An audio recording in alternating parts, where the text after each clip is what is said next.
তো আমরা এখন ফেরিঘাট পারাপার করছি। শোভন কিছু বলবে তুমি? সবাই আছে দেখো, নৌকা চেপেছি সব। তো আমাদের নৌকা ছেড়ে দিয়েছে, দেখতেই পাচ্ছ। আমরা এটা পার হয়ে গেলেই হাজারদুয়ারি প্যালেস, তাই তো? তো এটা পার হয়ে যেতে হবে। কি সুন্দর দেখো, দেখাই চলো, দারুণ লাগছে। মনে হচ্ছে না যেন আমরা পার হচ্ছি, কিন্তু আমার হাতটা কাঁপছে। তো চলো পার হয়ে যাই। তো আমরা চলে এসেছি কামান দেখতে। কামান কি বড়!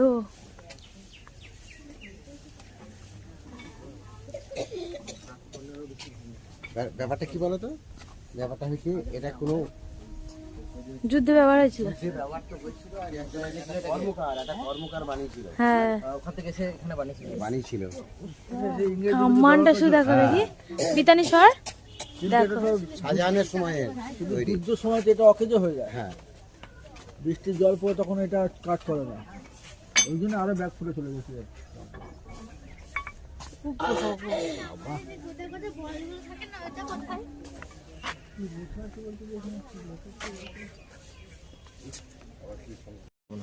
আর এই কামানের মধ্যে দেখো একটা চিত্র আঁকা আছে, দেখো দেখাচ্ছি ভালো করে।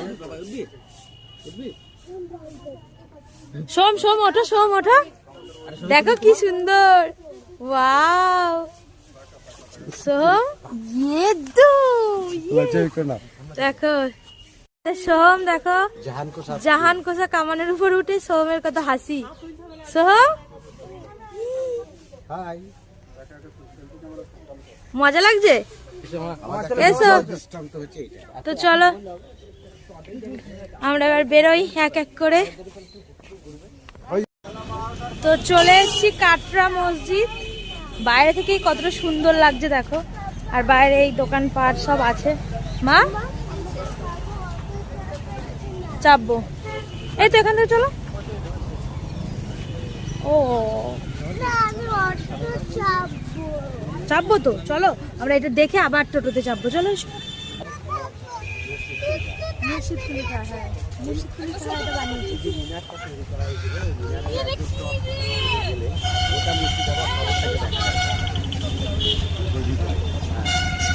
বাগানগুলো শুধু দেখো, দারুণ দারুণ বাগানগুলো।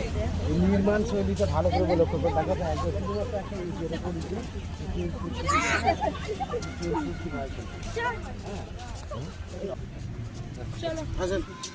গাড়ি নিয়ে যাই। বাবু থাকি, চলো আমাদের চলো ছাড়া। আচ্ছা দাদা, দুপাশে দুটো টাওয়ার দেখতে পাচ্ছেন? এই টাওয়ারগুলোর কাজ কি হতো, এখন যেরকম মন্দির মসজিদে প্রার্থনা করার জন্য মাইক, মাইকের ব্যবস্থা ছিল না। তো দিদি এরা সকাল সন্ধ্যে উঠে আজান দেওয়া হতো এবং শত্রুপক্ষকে ফলো করা হতো। ভিতরের সিঁড়িগুলো ভেঙে দেওয়ার জন্য এখন আর উঠতে দেওয়া হয় না, না হলে এখান থেকে হাজারদুয়ারি, কাঠগোলা বাগান সব কিছু দেখা যায়। আবার এই যে একতলা দোতলা যে ঘরগুলো দেখবেন না, এই ঘরগুলোকে বলা হচ্ছে মাদ্রাসা বা ছাত্রাবাস। সেই সময় বাইরে থেকে যেসব স্টুডেন্টরা আসতো, উপরে পড়ালেখা করতো আর নিচে থাকা খাওয়ার ব্যবস্থা ছিল। আর প্রত্যেকটা মসজিদের গেটের হাইট ছোট, মানে হচ্ছে কোনো মন্দির মসজিদ আমরা যেখানেই প্রবেশ করি না কেন মাথা নিচু, মানে তাকে সম্মান জানানো। এরকম মসজিদে পিছন দিক দিয়ে আমরা প্রবেশ করছি। আচ্ছা, সামনে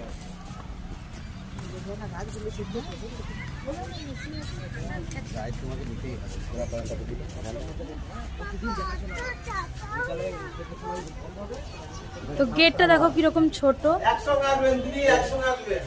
মাথাটা নিচু করে দিন দাদা। এটা কিন্তু মেন মসজিদ, এটা হচ্ছে দিল্লির যে জামা মসজিদ তার ঠিক একই অনুকরণে। এটা তৈরি করা হচ্ছে 1723-এর শুরু এবং 24-এর শেষ, মাত্র 1 বছরে নবাব মুর্শিদ কুলিখাটা তৈরি করেছিল। আর এই যে নিচে যে গাছগুলো দেখবেন, এগুলো নবাবী আমলে সব গুপ্ত রাস্তা ছিল। এখন কিন্তু এগুলো সব বন্ধ করে ট্যাম্পো বা ভেন্টিলেটর হিসেবে কাজ করা হচ্ছে। তো আপনারা যে হাজারদুয়ারি দেখবেন না, তার থেকে 107 বছরের পুরনো ইতিহাস এখান থেকে শুরু। মুর্শিদ কুলিখার ইতিহাস। কি দারুণ দেখার।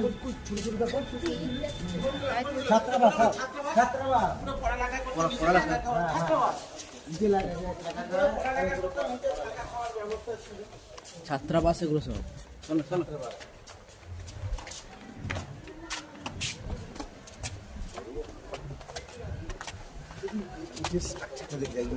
ইটের স্ট্রাকচার গুলো দেখো, এত ছোট ছোট। সেজবে কিভাবে একটু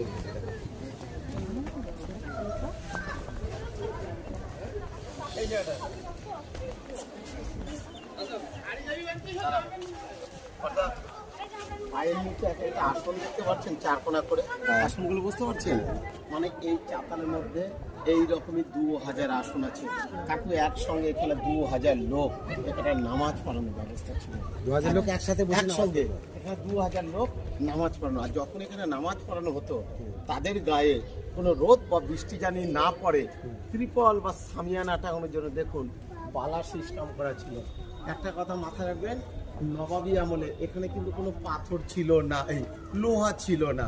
তো এখানে যখন নামাজ পড়ানো হতো তাদের গায়ে কোনো রোদ বা বৃষ্টি জানি না পড়ে, তিরপল বা সামিয়ানা টাঙানো বালার সিস্টেম। তো দেখুন প্রথমে কিন্তু পাথর, লোহা কিন্তু পরবর্তীকালে সামনে হবে। ওই বালাগুলো হচ্ছে পাথরের। হ্যাঁ,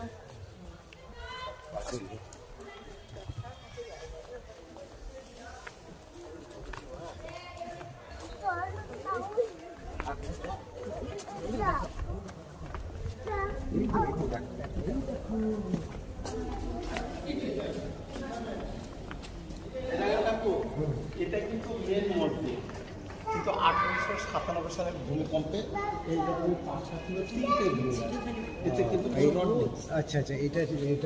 হ্যাঁ হ্যাঁ, পাঁচটা ছিল কিন্তু তিনটে ভেঙে গেছে। এতে কিন্তু কোনো রড নেই, কোনো ঢালাই নেই। আর এটার সামনে যে আপনারা জানলা দেখতে পাচ্ছেন, ওটাকে বলা হচ্ছে জাফরি। নবাব মুর্শিদ কুলি খাঁর টাইমে এগুলো সব মণিমুক্ত খচিত ছিল, কিন্তু ব্রিটিশ সরকার যখন চলে যায় এগুলো কিন্তু সব লুটপাট করে নিয়েছিল। এগুলো সব চুন, সুরকি, ডিমের কুসুম, খয়ের জল, চিটাগুড়, মেথি জল, সাবুদানা দিয়ে তৈরি। কারণ সেই সময় সিমেন্টের আবিষ্কার হয়নি। এসছেন তো কাটরা মসজিদে, এখানে কোনো এক জায়গায় মুর্শিদ কুলি খাঁর কবর আছে। এই যে এই ব্যক্তি, ওনার কবর উপরে আপনি কেন যাবেন, এই ইতিহাসটা শুনুন। বুরহানপুরের দক্ষিণী ব্রাহ্মণ বংশে জন্মগ্রহণ করেছিলেন। এই মুর্শিদ কুলি খাঁর ছোটবেলায় নাম ছিল সুদর্শন নারায়ণ মিশ্র। কাকু পিতার নাম হচ্ছে দর্পনারায়ণ মিশ্র। কিন্তু বাচ্চা অবস্থায় দাস উপজাতিরা চুরি করে এনাকে বিক্রি করে দেয়, আর সেখানে গিয়ে সে ইসলাম ধর্ম গ্রহণ করে। আর সেখানে কিন্তু এই মুর্শিদ কুলি খাঁর নাম পরিবর্তন করে মোহাম্মদ হাদি। আর মুর্শিদ কুলি খাঁ যখন বড় হতে থাকে তখন কিন্তু আমাদের দিল্লির সম্রাট ছিলেন অরঙ্গজেব। এই অরঙ্গজেব 1704-এ পাঠানো হয়। তিনি বর্গী দমন করে মুর্শিদ কুলি খাঁর নামে আমাদের এই জায়গাটার নাম হয় মুর্শিদাবাদ। তিনি জীবনে বলে গিয়েছিলেন যে আমাকে এমন জায়গায় মাজারটা দেওয়া হবে যেসব মৌলবীরা কাটরা মসজিদে নামাজ পড়তে আসবে তাদের 1 ইঞ্চি যদি আমি পায়ের ধুলো চেয়ে থাকি তাহলে আমার সোহম আসুন কবরটাতে দেখো। এতটা মাথায় রাখবে। আমি কিন্তু আবার বলছি, আমার কিন্তু মসজিদের পিছন দিক দিয়ে ঢুকেছে। দেখুন আমার নাম কানু দেবনাথ, আমার তো হিন্দু ঘরের ছেলে আছে। আমাদের তো মন্দিরে মূর্তি আছে, আমরা তাকে দেখে প্রার্থনা করি। কিন্তু মুসলিমদের তো কোনো মূর্তি নেই, তো এরা সবসময় নামাজটা কিন্তু পশ্চিম দিকে তাকিয়ে পড়ে। দেখবেন আমাদের পশ্চিম দিকে কখনো শুভ কাজ হয় না, পশ্চিম দিকে করেন, আমাদের সব হচ্ছে পূর্ব দিকে। কাকু এটাই কিন্তু মসজিদের সামনের দিকে। এটা এখন ব্যাক সাইড হয়ে গেছে। ওই যে পিছনে যে পাকা রাস্তাটা দেখলেন ওই রাস্তা পরে তৈরি হয়েছে। আসুন কবরটা আছে দেখাবো। এই যে আমি যেখানে দাঁড়িয়ে আছি না, এই মুর্শিদ কুলি খাঁর কবর উপরে দাঁড়িয়ে আছি। এখানেই কবর? হ্যাঁ, এই যে। তো দিদি একটা কথা বলি, কোনো ইন্টারনেট বা কোনো ওল্ড মডেলের যদি কম্পিউটার আপনার ছবি দেখবেন এই জায়গাটাকে নেট সিস্টেম করে দেবেন, পাইপ গুলো করতে।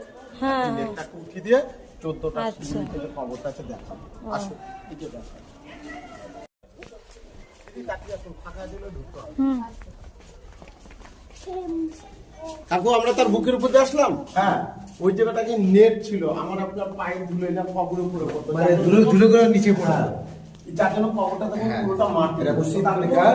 হ্যাঁ, মৃত্যু হয়েছিল 1725 সালে। মসজিদের বয়স হচ্ছে 300 বছর। আর এরই মেয়ে যে বাচ্চাদের কলিজা তুলে। হ্যাঁ, এরই মেয়ে আজিমুন্নির স্যার। হ্যাঁ, এটা বলিয়ে দাও। আবার এবার মসজিদের মধ্যে শিবের মন্দির আছে। কাজ থেকে নিয়েছি। সব নেওয়া আছে, সব নেওয়া আছে। পড়াশোনা করা হতো।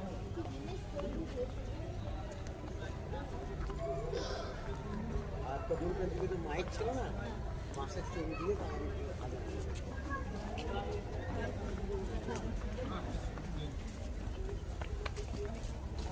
এখানে দেখলেন আগে মন্দিরটা দেখলেন।